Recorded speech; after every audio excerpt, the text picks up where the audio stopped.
àwọn ọmọ ẹgbẹ́ òṣèlú All Progressives Congress APC ti ń bu ẹnu àtẹ́ lu àwọn ará ìlú pàápàá jùlọ àwọn tí wọ́n bá ààrẹ Bọ́lá Ahmed Tinubu díje dupò ní ọjọ́sí o ìyẹn ọ̀gbẹ́ni Peter Obi pẹ̀lú Alhaji Atiku Abubakar wípé kì í ṣe ohun tó kàn ní ọ̀rọ̀ orílẹ̀-èdè Nàìjíríà òun ni wọ́n ń ṣe yìí. Ẹni tó wá jẹ́ akọ̀wé ẹgbẹ́ òṣèlú APC Felix Morka nínú ìfọ̀rọ̀wérọ̀ kan pẹ̀lú àwọn òṣìṣẹ́ amóhùnmáwòrán kan ní ọjọ́ Ìṣẹ́gun òun ló ti sọ wípé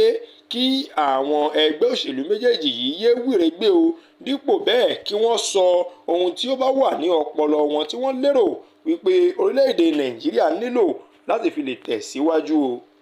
Bákan náà ó tún ṣàlàyé síwájú sí wípé ètò ọrọ̀ ajé ti dẹnu kọlẹ̀ gbogbo wa la mọ̀ eléyìí ṣùgbọ́n ọ̀gbẹ́ni Morka sọ wípé bíbu ẹnu àtẹ́lu orílẹ̀-èdè yìí àbí bíbu ẹnu àtẹ́lu ààrẹ yóò túbọ̀ máa bú ìrúnú sọ́kàn àwọn tí wọ́n wà ní orílẹ̀-èdè Nàìjíríà ní pàápàá jùlọ àwọn tí wọ́n jẹ́ ará ìlú. Ní àkótán ó wá sọ wípé kò lẹ́tọ̀ọ́ gẹ́gẹ́ bí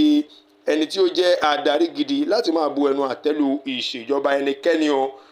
nítorí bẹ́ẹ̀ kí gbogbo wọn ṣe kíni kí wọ́n gbé ẹnu sọ́hùn nítorí wípé tó bá jẹ́ àwọn náà ni ó ṣeé ṣe kí ó lè Nàìjíríà kí wọ́n máa kojú àwọn wàhálà yìí èèyàn ní wípé tó jẹ́ pé àwọn náà ni wọ́n gun orí àléfà gẹ́gẹ́ bí ààrẹ orílẹ̀-èdè Nàìjíríà yìí ó ló ṣeé ṣe ká máa kojú àwọn nǹkan tí àwọn ọmọ Nàìjíríà ń kojú lọ́wọ́ yìí. Ó wá ṣàlàyé pé dípò eléyìí tí ẹ fi máa wíre gbé o ẹ gbìyànjú kí ẹ bẹ̀rẹ̀ sí ní lu ààrẹ ní ọ̀gọ ẹnu kẹ́ ẹ sì máa mú àwọn nǹkan tí ẹ̀yin bá rí tí ó wà ní ọpọlọ yín tí ẹ lérò wípé lè jẹ́ kí orílẹ̀-èdè yìí ṣe àṣeyọrí kí ẹ bẹ̀rẹ̀ sí ní sọ kí wọ́n bá lè mú sínú ìṣe ni. Owutu FM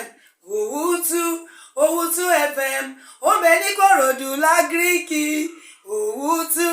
Owutu FM bàbá màmá ẹ̀gbọ́n pẹ̀lú àbúrò Owutu FM ní kẹ́ máa gbọ́